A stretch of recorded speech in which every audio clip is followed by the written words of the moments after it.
Bonjour Ilana, bonjour à toutes et à tous. Aujourd'hui, j'aimerais vous parler d'un grand tzaddik qui s'appelle Rabbi Yosef Messas. Rabbi Yosef Messas, c'est évidemment Niftar comme aujourd'hui, c'est pour ça que je vous en parle. C'est le jour anniversaire de sa Hiloula.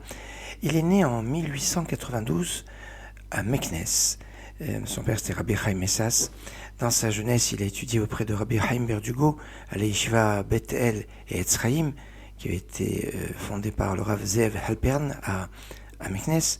Et puis après, les yeshivas des frères Rabbi Yosef et Rabbi Raphaël El-Koubi.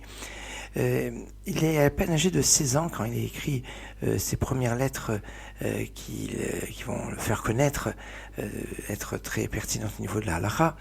Et à l'âge de 31 ans, en 1924, il va être choisi pour être le grand rabbin de la ville de Tlemcen, une ville importante où il sera rabbin pendant 17 ans jusqu'à la disparition de Rabbi Yaakov Toledano. Et à ce moment-là, il va retourner à Meknes où il sera Dayan. En 1964, il monte en Israël et il va devenir le grand rabbin sfarad de la ville de Haïfa. Il est le petit cousin de Rabbi Shalom Messas, qui était grand rabbin de Jérusalem, et il va avoir des approches au niveau halachique qui seront un petit peu discutées, mais par exemple le fait d'organiser un office spécifique pour la bar mitzvah, eh bien c'est lui qui en est un peu l'auteur. Alors il y a un certain nombre de points de halakha sur lesquels il était un peu en désaccord avec la plupart des maîtres de son époque.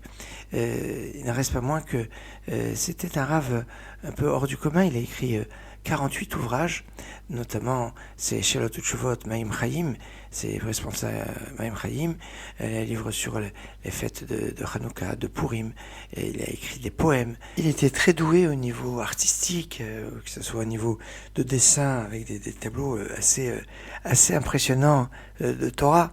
Et ses habits, c'est lui-même qui les taillait et qui les brodait même. Un rave un peu atypique, qui était le Rav Yosef Messas. Excellente journée.